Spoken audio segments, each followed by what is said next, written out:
imagine a single waterway, just 2.8 kilometers wide at its narrowest point, and the entire economy of the most powerful nation on earth depends on it. Not metaphorically, not mostly, completely. Every single day, more than 80,000 ships pass through a tiny strip of water between Malaysia and Indonesia. Inside those ships, oil, gas, computer chips, raw materials, basically everything that keeps China's factories running and its lights on. And here's the terrifying part for Beijing.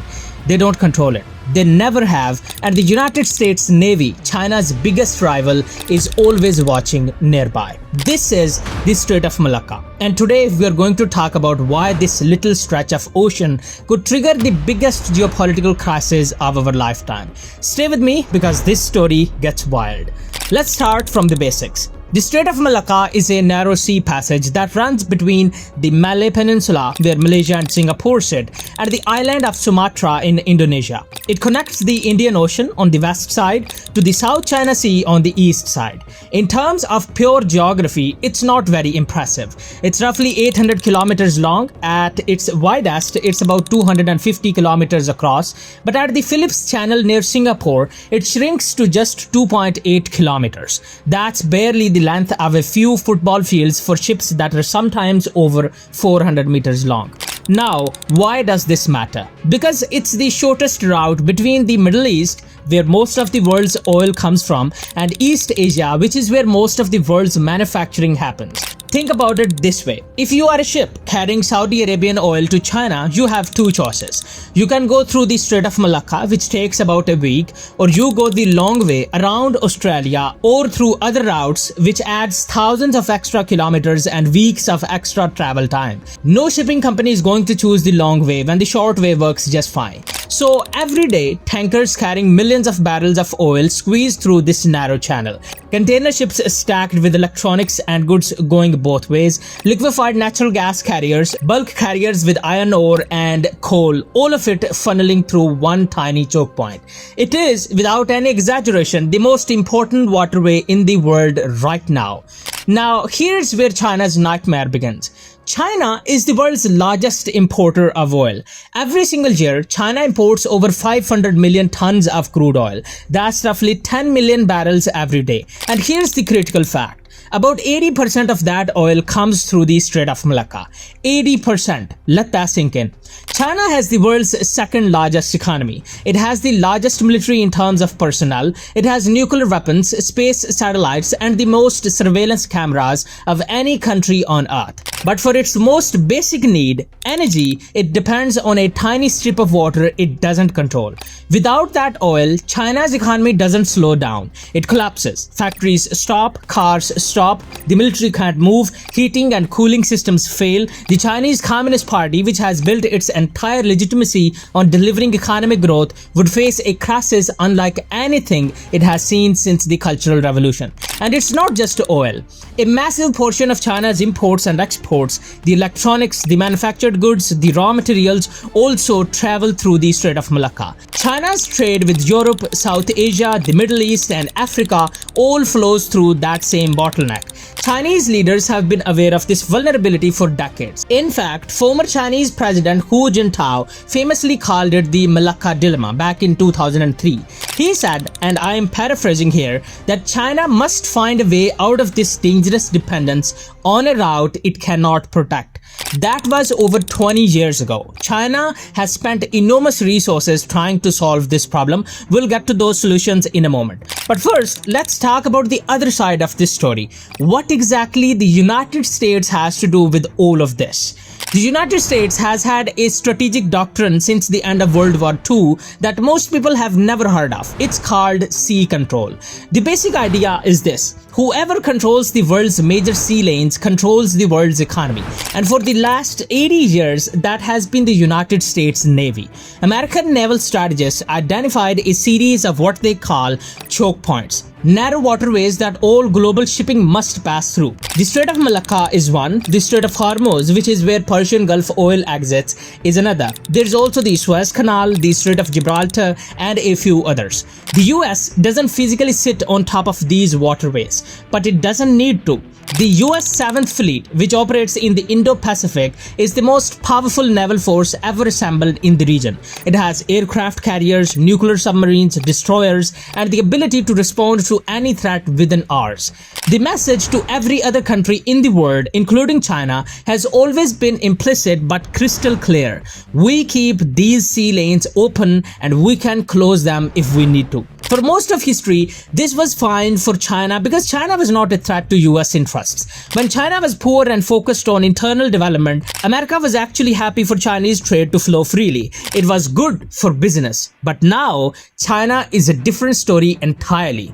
China is the only country in the world that the US Department of Defense officially calls a pacing challenge, meaning the one rival that could potentially match or exceed American power in the coming decades. China's military spending has grown dramatically. It's building aircraft carriers, nuclear submarines, and hypersonic missiles.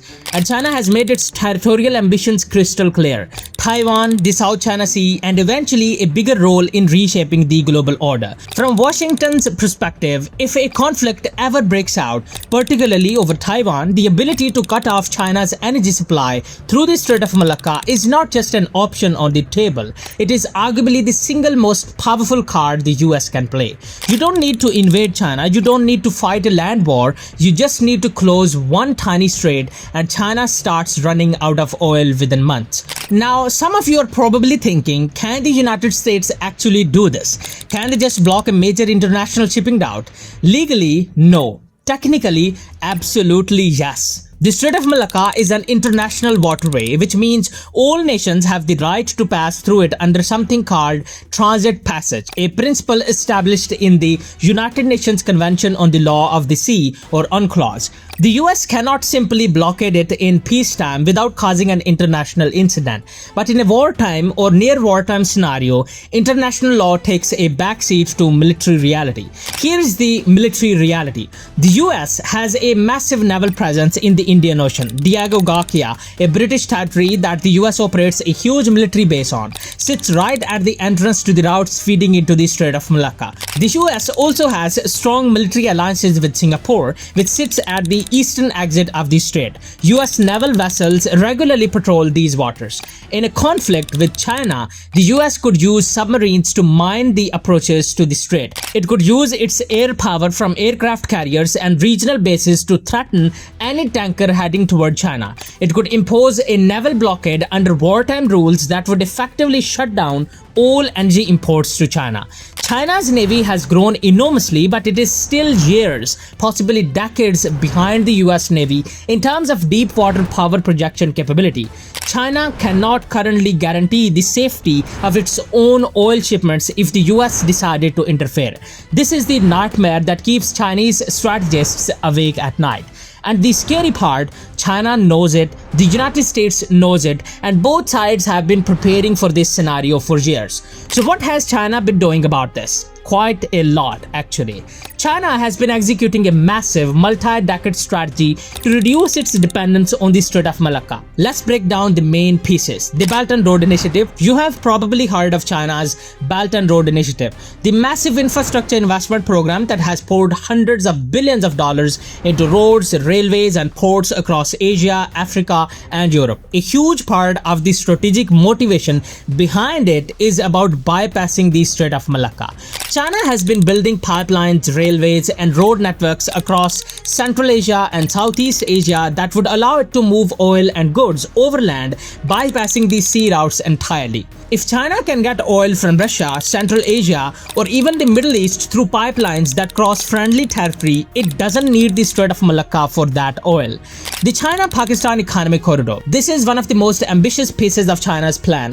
The CPEC is a massive infrastructure project that builds roads and pipelines from the Pakistani port of Gwadar on the Arabian Sea all the way through Pakistan and into China's Xinjiang region.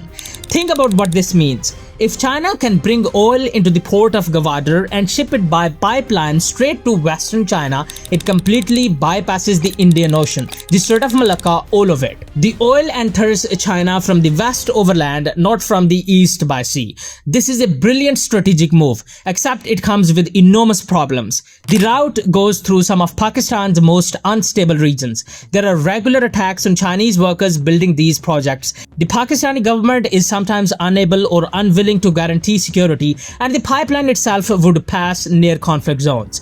The Kra Canal Dream. For decades, there has been a proposal to build a canal across the Kra Isthmus in southern Thailand. This canal would cut through the narrow neck of land and allow ships to sail directly from the Indian Ocean to the South China Sea, completely skipping the Strait of Malacca. China has been a very enthusiastic supporter of this idea. If the canal were built, it would give ships another route and reduce the strategic importance of the Strait of Malacca significantly.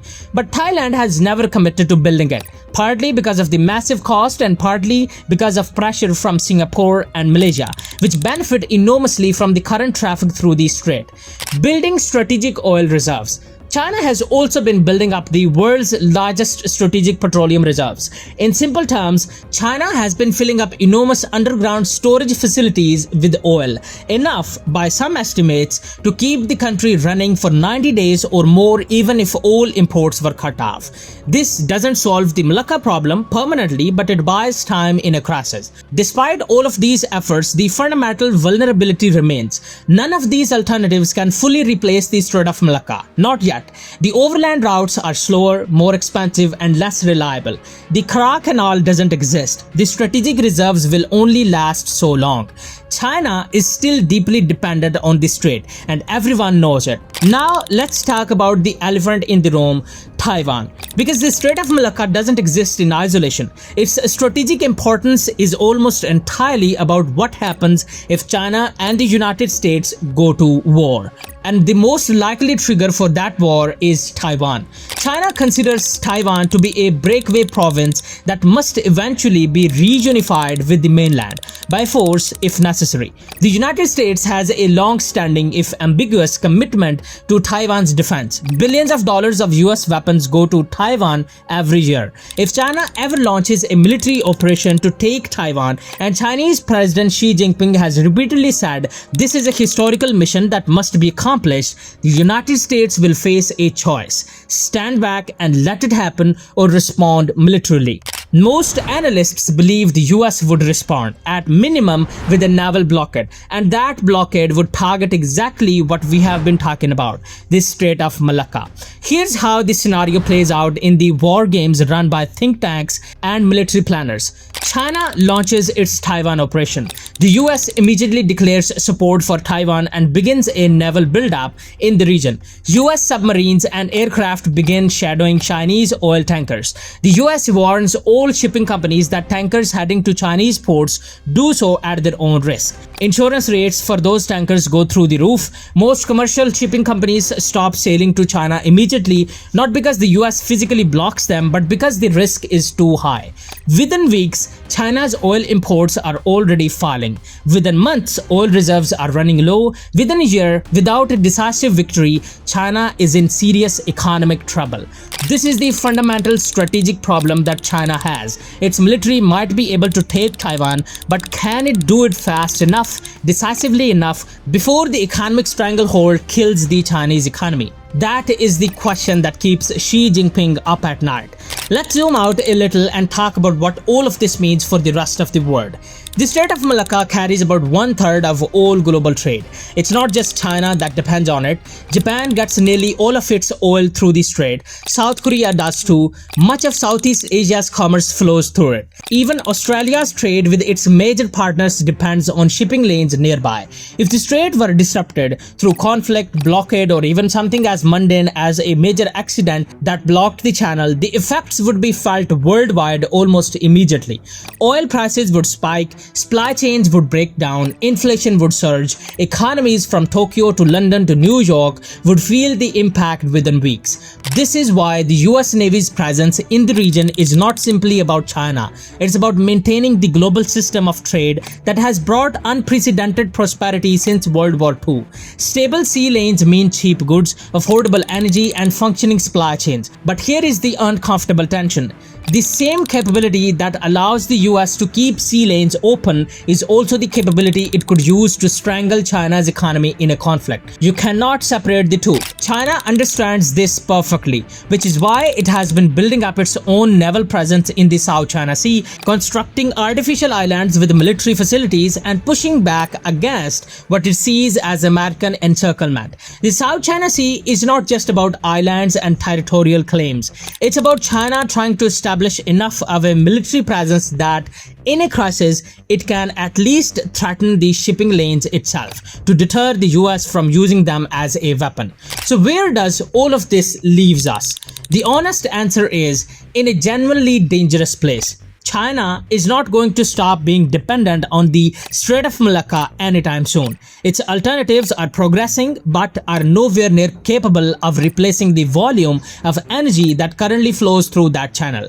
The Belt and Road pipelines, the CPEC, the overland routes, they all help, but they can't compensate for losing 80% of your oil imports. The United States is not going to give up its naval dominance in the Indo-Pacific. If anything, it is strengthening it through the AU-KUS Pact with Australia and the UK, through deepening alliances with Japan, South Korea, the Philippines, and India, and through continued massive investment in its naval capabilities. And Taiwan remains a flashpoint that could turn this theoretical crisis into a real one at any moment. The Strait of Malacca is, in many ways, the physical embodiment of the most important geopolitical competition of our era. It represents China's vulnerability and the limits of its power, despite everything it has achieved in the last 4 decades. It represents America's enduring ability to project power and shape the world order. And it represents the terrifying potential for miscalculation, for a crisis that starts in one place and rapidly escalates because the stakes on both sides are so enormous. Nobody wants a war. The economic consequences would be catastrophic for everyone, including the United States. China and America are deeply intertwined economically in ways that make conflict almost unthinkable, and yet the structural tensions are real and growing.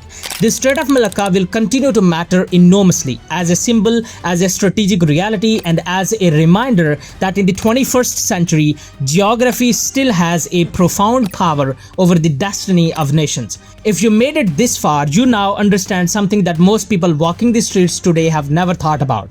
A tiny passage of water that most people couldn't find on a map is in many ways the hinge point of 21st century geopolitics. China's rise, America's dominance, the future of Taiwan, the stability of global trade, all of it runs in part through 2.8 kilometers of water between Malaysia and Indonesia. The next time you read a headline about US-China tensions or about the South China Sea or about Taiwan, think about the Strait of Malacca, because that's really what's underneath it all. If you found this interesting, hit like and subscribe and drop a comment below. What do you think happens if China and the US ever actually come to blows? Does China find a way around the Malacca choke point, or does geography win in the end? I'll see you in the next one. Thanks for watching, mate, and a bundle of thanks for hitting the subscribe button. Bye.